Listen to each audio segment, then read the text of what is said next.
Hello and welcome. I am so excited to be talking about addiction in this series. Today, in episode 2, I'm going to be sharing a bit of my story with you and why I do the work that I do today. My story starts like many of you. When I was young, I experienced a traumatic incident in my life that led to many disastrous decisions. I experienced abuse and just a life of chaos. I found myself in Portland. I was up in Portland. I was doing hair and makeup. I was working in the industry, but I was still struggling deeply. I was out every night of the week, making decisions that were life-threatening. I didn't care who I hurt in this process. And the truth was that was because I was so broken inside. And I was desperately searching for something that would heal that pain in my heart. And I was reconnected with a long-lost sister, her and her husband. And I remember meeting them and thinking, what is different about them? There's something about them that is attractive that I want to know more about. And so I began a relationship with this sister that I was not raised with. And I began to just watch the way they lived their life. I remember seeing her husband and just the way he treated her. And I had never experienced that in a man before. I had never experienced witnessing a marriage that was beautiful. And so as I began this journey and this relationship with them and my new sister, she began to talk to me about church. And I remember thinking, I don't know about church. Growing up, my mom talked about Jesus, but I definitely had never lived my life for him. And at the same time, I was also living this life of just complete depravity. And so there was this season where my sister began to talk about church and what it would look like to move in with them. And so in her bravery, her and her husband welcomed me into their home.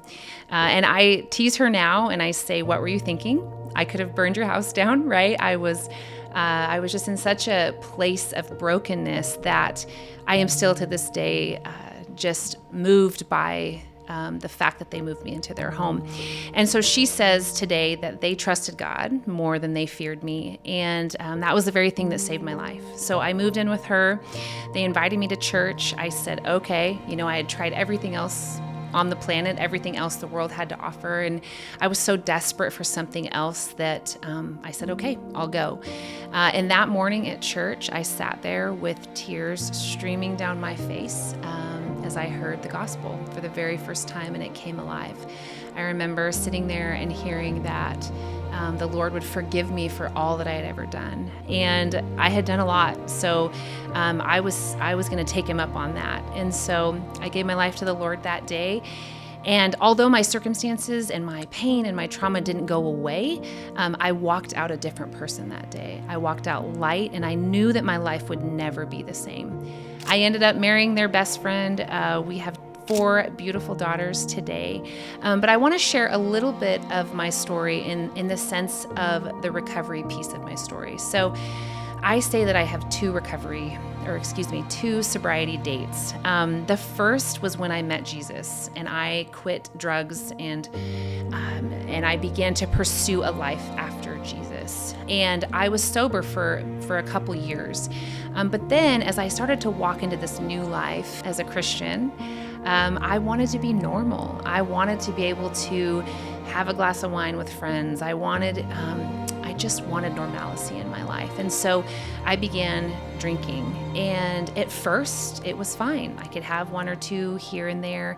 But before I knew it, I knew that I had a problem.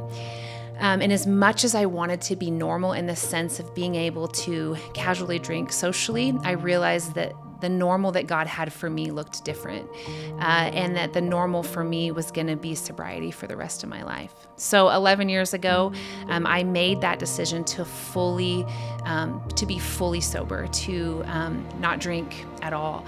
And I share that because I believe that when we talk about this world of addiction, I think we so often only think of those who are alcoholics or drugs or alcohol has completely destroyed their lives, right? Or maybe when you walk along the streets and you see someone that's desperately suffering, you think, oh, that's addiction. But the reality is addiction can be in any of our lives. Addiction is anything that separates us from God. And what I was living in was a space that I was putting drinking before God. I was using drinking to numb my pain still, as opposed to to going to God for healing and restoration in my life. And so getting sober fully has led me to the work that I get to do today. And it is my greatest joy and my greatest passion to get to walk alongside of men and women experiencing new life and freedom and sobriety and Jesus. And I get to hear some of the hardest and most painful stories. But then I get to see these men and women stand up and profess their love for God and this new freedom that they have in sobriety and healthy flourishing. The story of people's lives are the most powerful understanding that we have. Stories have the ability to bridge gaps, preserve our cultures, enrich our imaginations, cultivate empathy across diverse experiences, spark change, and foster a sense of community. My story and the stories of others have taught me that circumstances don't define someone's faith, that our voice matters, and that we need each other because we cannot do this life alone.